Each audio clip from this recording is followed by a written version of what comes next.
주 날개 미 평안하다. 그 사랑 끊을 자니요. 주 날개 밑내 쉬는 영혼 영원히 거기서 살리. 주 날개 밑 참된 기쁨이 있네. 고달픈 세상 길 가는 동안 나 거기 숨어 돌보심을 받고 영원한 안식을 얻으리라. 주 날개 밑 평안하다. 그 사랑 끊을 자니요. 주 날개 밑내 쉬는 영혼 영원히 거기서 살리. 아멘. 오늘 우리가 함께 나눌 하나님 말씀은 욥기의 말씀입니다. 욥기 3장 1절부터 26절까지인데 길어서 오늘은 3장 20절부터 26절까지 함께 읽도록 하겠습니다. 제가 가진 성경 구약 764면에 있는 욥기 3장 20절부터 26절까지 교독하시고 마지막 한 절은 함께 읽겠습니다. 제가 먼저 3장 20절을 읽겠습니다. 어찌하여 고난당하는 자에게 빛을 주셨으며 마음이 아픈 자에게 생명을 주셨는고.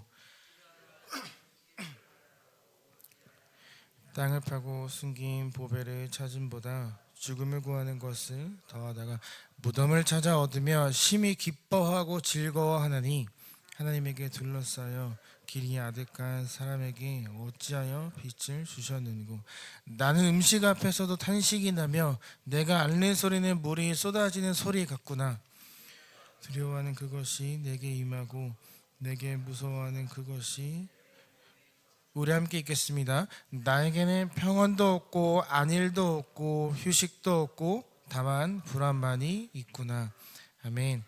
이 시간 새벽 예배 나오시면서 7분의 성도님께서 1,000번째 예물을 한 분의 성도님께서 감사헌금을 드리셨습니다. 감사의 제목을 나누겠습니다. 하나님 아버지 감사드립니다. 박정환 집사님 지켜주셔서 조금씩 잘 회복하는 모습이 하나님의 은혜임을 다시 한번 감사드립니다. 아멘.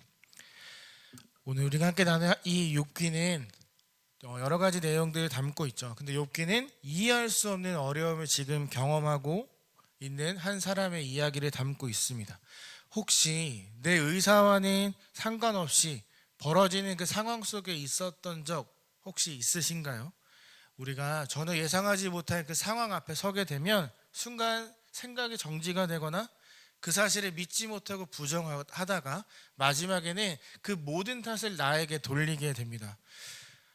저는 신대원을 다닐 때 원우 회장이었습니다. 지금도 네이버에 제 이름을 치면 그 당시에 활동했던 그 모습들이 나오는데 저는 원하지 않았지만 당시 가장 핫한 사람 중 하나였습니다.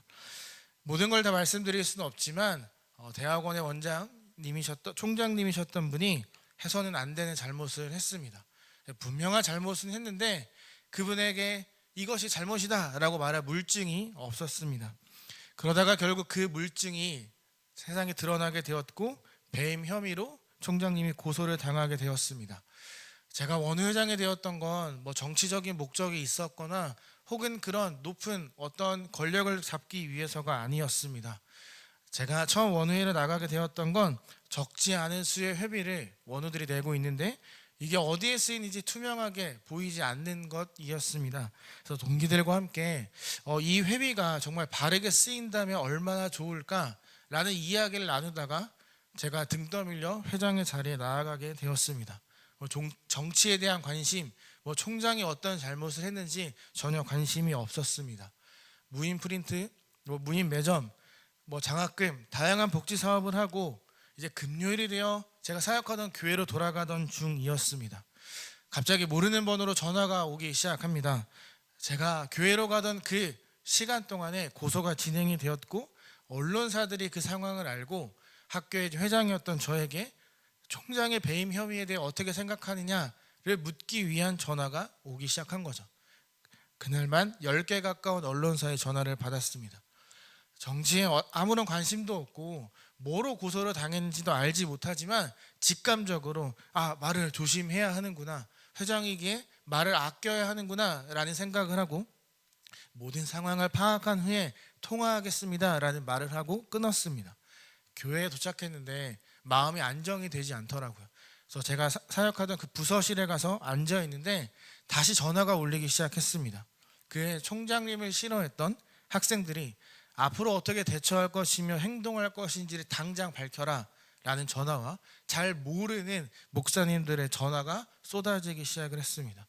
그리고 그날부터 임기가 끝나는 1년 후까지 저의 신대원의 생활은 지옥과도 같았습니다. 전혀 예상하지 못했던 제 의사와는 상관없던 정말 그 상황에 뚝 떨어지게 되자 제가 제일 먼저 느꼈던 감정이 무엇인지 혹시 알고 계시나요? 두려움, 당혹, 황당? 아니었습니다. 지독한 외로움이었습니다. 왜냐하면 당시 신대원에 1,400명의 전도사들이 있었는데 모두 저에게만 집중하고 저를 비난하는 것만 같았기 때문입니다. 곧 이어 내가 뭘 잘못했을까? 내가 어떤 죄를 지었길래 이런 상황에 빠져서 내가 모르는 사람들에게 비난을 받아야만 하는 걸까? 왜 내가 하는 모든 말이 언론에 실려서 나가서 오해를 불러일으키는 걸까? 내가 문제구나 하는 자괴감에 빠지게 되었습니다. 그때 제일 많이 묵상했던 성경이 바로 이 욥기였습니다. 욥기 1장을 보면 욥을 이렇게 소개합니다. 당대에 온전하고 정직하고 하나님을 경외하며 악에서 떠난 자이다. 물론 저와 전제 조건이 완전히 다릅니다. 저는 온전하지도 않고 정직하지도 않고 하나님을 그처럼 경외하거나 악에서 떠난 적 없기 때문입니다. 그렇게 하나님을 사랑하고 섬겼고 또 매일 제사를 드리며 자신이 지은 죄를 매일매일 하나님 앞에 용서받았던 욥에게 말도 안 되는 일들이 계속 벌어지게 됩니다. 그도 원하지 않았지만 말도 안 되는 어려운 상황 속에 딱 떨어지게 된 거죠. 가진 모든 것을 잃었습니다. 부인도 그를 저주하고 떠났습니다. 모두가 그를 향해 손가락질을 합니다. 그대는 이해할 수 없는 이 상황 속에서 가만히 앉아 생각하기 시작합니다. 이 상황에 대한 판단이 끝나기 전에 어떤 말도 하지 않고 일주일간 침묵을 합니다. 그가 이렇게 말할 수 있었습니다. 내가 목숨을 다해 믿고 따르고 섬겼는데 내가 나뿐만 아니라 우리 모든 가족의 죄에 대해 매일매일 고백하며 하나님을 경외했는데 어떻게 나에게 이런 일이 벌어질 수 있습니까? 아니 하나님이 살아계시다면 저에게 이래서는 안 되는 것 아닙니까? 라고 반문할 수 있었습니다. 하지만 그는 하지 않고 침묵합니다. 그렇게 조용히 침묵하고 있는 욥에게 친구들이 찾아옵니다. 욥의 그 안타까운 이야기를 듣고 그를 위로하려고 혹은 어떤 목적이든지 친구들이 찾아왔는데 욥이 아무 말하지 않는 것을 보게 됩니다. 그래서 그 친구들도 일주일간 말을 하지 않고 욥의 곁을 지켜줍니다. 그렇게 일주일이 지나 드디어 욥이 입을 엽니다. 그 입을 열어서 고백했던 것이 오늘 우리가 함께 살펴볼 3장 1절에서 26절까지의 말씀입니다. 그가 이렇게 이야기를 합니다. 처음엔 이 친구들이 자신의 그런 상황들을 이해하고 공감해주고 위로해줄 것을 기대하고 말을 시작하지만 곧 후회합니다. 왜냐하면 이 친구들은 그를 공감해주거나 그를 위로할 생각이 없고 입을 열자마자 정죄하기 시작하기 때문이죠. 입을 연 욥이 처음 사건이 시작되었을 때부터 지금까지 얼마나 힘들었는지를 이야기하기 시작합니다. 성경에 기록된 여러 가지 이야기들 중 가장 슬프고 강력하게 죽음을 열망하고 있습니다. 그는 지금 일주일 만에 입을 열어 하는 이야기가 나에게 죽음을 달라, 나에겐 죽음이 필요하다라는 말이었습니다. 그는 지금 세상에서 가장 슬픈 사람입니다. 사람들이 자신을 위로하려고 왔지만 상관없이 가장 슬프고 어려운 사람입니다. 우리가 읽었던 마지막 26절에 보면 욥이 이렇게 고백합니다. 나에겐 평온도 없고 안일도 없고 휴식도 없고 다만 불안만 있구나. 3장을 보면 자기 생일을 저주하는 욥기를 보게 됩니다. 그 앞선 1, 2장에선 욥이 하나님을 향한 자신의 믿음을 고백했습니다. 그런데 지금 3장이 되어선 자기의 생일을 저주합니다. 태어난 날, 임신한 날, 그 모든 것들을 저주하는데 이것은 자신의 존재 자체를 부정하는 것과 같습니다. 그러니까 부모님의 그 임신 기간 10개월이 헛되었다라고 말하고 있는 거죠. 욥이 살았던 고대 근동엔 불임이 가장 큰 수치였습니다. 아이를 낳는 것이 축복이었던 이 시대에 차라리 불임이어서 내가 태어나지 않았으면 좋겠다라고 말하는 건 자신을 키워준 부모님의 가슴에 대못을 받고 있는 것과 같습니다. 이렇게 고백합니다. 태어난 날에 빛이 없고 캄캄했으면 이라고 말을 합니다. 이 성경에선 어둠은 죽음과 같은 의미입니다. 그러니까 그는 차라리 내가 태어나지 않았으면 이런 고통도 없었을 것이다. 차라리 죽는 게 낫다라고 말하고 있는 거죠. 그의 고백을 보면 바다, 리워야단 이런 것들이 등장하는데 이것의 의미는 이런 겁니다. 차라리 어둠이 지속되었더라면, 빛이 있지 않았더라면 내가 태어나지 않았을 텐데, 나에게 이런 고통도 없었을 텐데 라고 말하며 그는 계속 저주합니다. 여러분, 저주는 앞으로 다가올 미래에 대해 영향을 미치는 것이지 지난 과거에 영향을 미치는 것이 아닙니다. 그런데 그는 계속해서 지난 과거를 저주합니다. 그만큼 힘이 들고 있다라는 거죠. 그런데 우리가 여기서 주목해야 되는 건 그가 자신의 생애를 저주하지만 하나님을 직접 비방하지는 않습니다. 자신의 모든 것들을 가져간 원망스러운 하나님이지만 하나님에게 어떠한 불만도 고백하지 않습니다. 그 믿음을 저버리지 않는 거죠. 그는 왜 죽음을 원하고 있을까요? 그가 왜 죽음에 이르는 게 낫다라고 말하고 있을까요? 그에게 있어 죽음은 모든 고뇌와 고통과 이 아픔을 끊어내줄 수 있는 곳, 나에게 유일하게 평안을 줄 수 있는 것이 죽음이다 라고 생각했기 때문입니다. 그런데 욥이 놓치는 부분이 있습니다. 성경에서 말하는 죽음은 그가 말하는 것과 완전히 다릅니다. 그에게 죽음은 모든 것들이 평등해지고 고뇌와 고통이 끝나는 그 날이지만 성경이 말하는 죽음은 생명의 근원이신 하나님과 단절되어지는, 하나님과 완전히 끊어지는 매우 불확실함을 표현하는 부정적인 의미이기 때문입니다. 욥은 3장 내내 죽음을 원합니다. 그런데 우리가 읽었던 20절 이하를 보면 하나님이 그에게 죽음을 허락하지 않음을 우린 확인할 수 있습니다. 23절입니다. 하나님에게 둘러싸여 길이 아득한 사람에게 어찌하여 빛을 주셨는고. 고통당하는 사람들이 마음대로 죽음을 선택하지 못하도록 하나님이 둘러싸고 있다라고 말하는 것입니다. 그러니까 하나님께서 보존하시면 우리는 살 수밖에 없다라는 거죠. 욥은 간절하게 죽음을 원했지만 하나님의 그의 간절함보다도 더 큰 간절함으로 욥이 살아가기를 바라고 계십니다. 지금 이 하나님께서 고난과 고통 속에 있는 욥에게 원하시는 건 정말 어렵지만 눈을 들고 하나님을 바라보는 것을 원하고 계십니다. 지금 욥은 최근에 당한 고통에만 집중하고 있습니다. 서두에 말씀드렸던 원회장 시절 전엔 일하시는 하나님을 전혀 생각하지 않았습니다. 그냥 지금 내가 처한 상황에만 굉장히 힘들어했고 어려워했고 사람들을 만나는 것이 두려웠습니다. 그러니까 우리가 힘든 상황에 몰두하게 되면, 우리가 세상만 자꾸 집중해서 바라보게 되면 주위를 둘러볼 여유가 생기지 않는다라는 거죠. 끝없는 무기력함에 아무것도 아닌데 자꾸 내 자신을 스스로 정죄하고 깎아 내려가면서 하나님으로부터 멀어지게 된다라는 것입니다. 그러니까 세상 상황에 매몰된 사람은 다른 것을 보거나 생각할 겨를이 없습니다. 지금 욥은 상황에 빠져 있습니다. 그러다 보니 자신과 함께하는 하나님을 떠올리지 못하고 26절의 고백처럼 평온, 안일, 휴식이 나에게 없다라고 말하는 거죠. 그에겐 지금 이 모든 것들을 덮는 불안이라는 감정이 있습니다. 하나님은 그에게 계속해서 평안과 살아갈 수 있는 오늘의 은혜를 주시는데 그는 스스로 불안감을 느끼며 하나님의 은혜를 깨닫지 못하고 있는 거죠.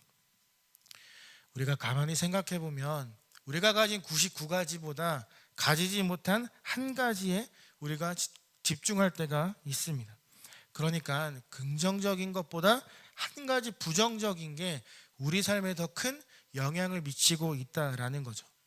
하나님이 우리에게 주신 게 너무나 많습니다. 내가 누리고 있는 게 너무나 많습니다.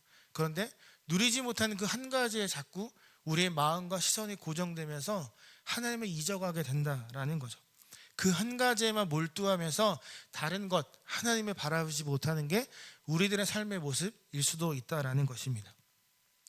그래서 오늘 하나님께서 욥에게 말씀하십니다. 조금만 더 참으면 된다. 곧 제자리로 돌아가게 될 것이다. 나는 너를 떠난 적 없고 너는 죽음의 간절히 원하지만 나는 너가 살아가기를 원한다. 그러니 나를 참고 나를 의지하며 지금껏 해왔던 고백처럼 나를 붙들고 조금만 더 버텨주기를 바란다. 하나님께서 저와 여러분에게 예상하지 못한 고난, 어려움, 그런 상황들을 허락하시는 이유는 우리를 괴롭게 하기 위함이 절대 아닙니다. 그 상황에서조차 우리가 하나님을 바라볼 수 있기를, 그 순간조차 우리가 하나님을 향해 숨을 내어 쉴 수 있기를, 그리고 그 상황을 넘어서 보이지 않지만 일하고 계시는 하나님을 신뢰하기를 바라시기 때문입니다. 오늘도 우리가 하루를 살아가다 보면 예상치 못한 상황이, 돌발 상황이 나를 찾아올 수 있고, 또한 여러 가지 지금까지 나를 괴롭게 해왔던 나의 쓴뿌리나 고난들을 통해 또다시 어려워지는 순간이 나타날 수 있습니다. 그때 오늘 욥기를 통해 하나님께서 우리에게 주셨던 이 말씀을 꼭 기억하기를 소망합니다. 조금만 더 참으면 된다라고 분명히 우리에게도 말씀하십니다. 곧 제자리로 돌아갈 것이라 말씀하십니다. 왜냐하면 우리가 고통스러워할 때 더 고통스러운 게 하나님이기 때문입니다. 하나님은 하나님의 자녀인 우리가 망하는 걸 전혀 원하지 않으십니다. 어떻게든 우리를 세워 살려 숨을 쉬게 하며 제자리로 돌려놓으실 것입니다. 그래서 우리에게 나를 조금만 더 믿고 버텨라 라고 분명히 말씀하고 계실 겁니다. 우리가 오늘 하루 살아갈 때 이 말씀을 꼭 기억하기를 소망합니다. 나와 함께 하시는 하나님, 내가 지금 너무나 어렵고 고통스럽지만 그럼에도 하나님은 일하고 계신다. 그 고백이 저와 여러분에게 있기를 소망합니다. 그러니까 욥처럼 상황에 빠지는 게 아니라, 세상에 있는 것에 내 눈을 고정하는 것이 아니라 나와 함께 하시는 그 하나님의 품에 빠져 주시는 은혜와 평안함을 온전히 누릴 수 있는 오늘 저와 여러분의 날이 되기를 예수님의 이름으로 소망하며 축복합니다. 제가 기도하겠습니다. 하나님, 오늘 우리가 이 자리에서 함께 기도하며 주님 앞에 나아갑니다. 우리가 기도할 때 주님 앞에 고백해야 되는 것들, 또한 나의 상황들을 계속해서 고백하게 될 터인데, 하나님, 그 고백의 그 상황에 우리가 몰두하지 않기를 원합니다. 우리 상황 가운데 일하시는 하나님을 기억하며 나의 삶에 함께 해달라고, 오늘 하루를 하나님과 동행하기를 원한다라고 고백할 수 있는 그 믿음이, 결단이 오늘 우리에게 있기를 간절히 소망합니다. 우리에게 넘치는 은혜와 평강과 위로의 하루를 허락하여 주실 것을 기대합니다. 또 이 자리에 나오면서 귀한 예물들을 또 기도하는 마음으로 하나님 앞에 드렸습니다. 하나님 받아주시고 그 기도의 소원에 들어 응답하여 주시기를 간절히 소망하며 사랑이 많으신 예수님의 이름으로 기도합니다. 아멘. 하늘에 계신 우리 아버지여, 이름이 거룩히 여김을 받으시오며 나라에 임하옵시며 뜻이 하늘에서 이룬 것 같이 땅에서도 이루어지니이다. 오늘날 우리에게 일용할 양식을 주옵시고 우리 죄를 사하여 주옵시고 우리를 시험에 들게 하지 마옵시고 다만 악에서 구하옵소서. 대개 나라와 권세와 영광이 아버지께 영원히 있사옵나이다. 아멘. 세 가지